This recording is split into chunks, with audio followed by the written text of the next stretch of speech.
कैसा होगा। एक घटना सुनाता हूँ मेरे घर की और अपनी बात खत्म करता हूँ कि आने वाला हिंदुस्तान कैसा होगा, ध्यान से समझने की ज़रूरत है।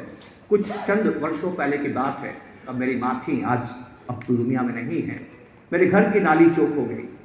अब नाली चौक हो जाती है तो आप घर में कुछ काम नहीं कर सकते हैं, बाथरूम को इस्तेमाल नहीं कर सकते हैं, किचन को इस्तेमाल नहीं कर सकते हैं। मेरी पत्नी बहुत चिंतित हुई।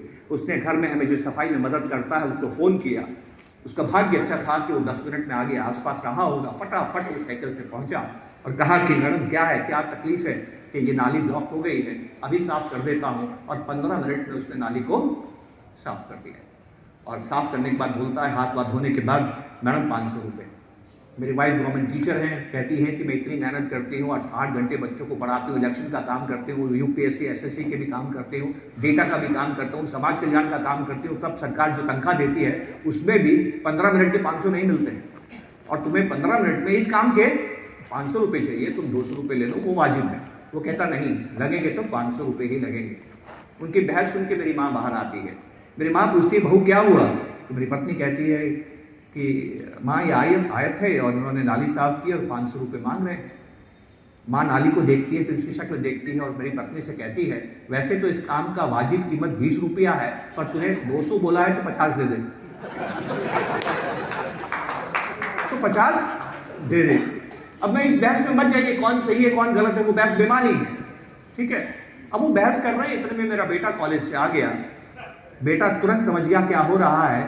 बेटा मेरी माँ अपनी माँ का हाथ पकड़ के घर के अंदर लेके जाता और कहता, माँ एक बात बताओ, ये 10 मिनट में आ गया, नहीं आता तो क्या तुम दिन भर कुछ काम कर सकती थी? तुम्हें कितना तनाव होता था? क्या तुम्हारे पास दूसरा विकल्प है? क्या तुम ये खुद काम कर सकती थी? मेरी पत्नी ने कहा, नहीं मैं कुछ भी नहीं कर सकती थी, और वो नहीं आता तो बहुत दिक्कत हो जाती। तो वो कहता है, माँ आपको कितनी शांति उसने दी है, उसको आप 500 रुपये भी दीजिए और 50 की टिप भी दीजिए।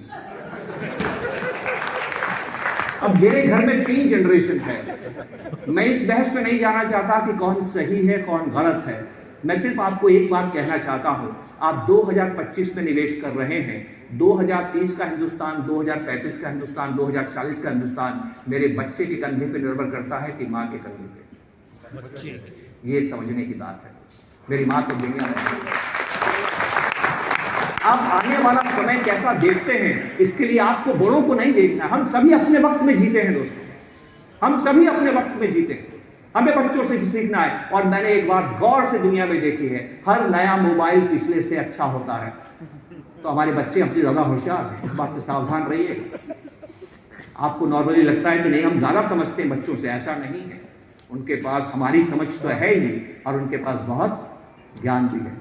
तो हिंदुस्तान की जीडीपी ग्रोथ रेट क्यों होगी, मैंने अपने बच्चे से सीखी है। वो खर्च करता है, दिल खोल के खर्च करता है। मैं कहता हूँ, बेटा ऐसा खर्च मत किया था, ये बुरी बात है। एक दिन बुलाया, 15 मिनट का भाषण बुलाया, देख मेरी जिंदगी से सीख, मैं क्या करता हूँ, पैसा बचाता हूँ और निवेश करता हूँ, पैसे से पैसा बनाने की कोशिश करता हूँ। वो मुझे कहता है, पिताजी मेरा 15 मिनट का भाषण सुनने के बाद में ईमानदारी से एक बात का जवाब दीजिएगा। मैंने कहा, हाँ बेटा बोल, ये जो आपने पोर्टफोलियो बनाया है और जैसी आपकी जीने की आदतें हैं, ये आप खर्च कर पाएंगे क्या? ये भी मुझे ही करना है। उसने गलत बोला या सही बोला? ये हर घर की कहानी है। तो एक तरफ तो सुनामी है कि प्राइमेसी बायस बदल रहा है, एक तरफ खर्चने की आदतें बदल रही है। बताइए आने वाला हिंदुस्तान कैसा होगा? फैसला आपका, चिंतन आपका, मनन आपका। नमस्कार, जय।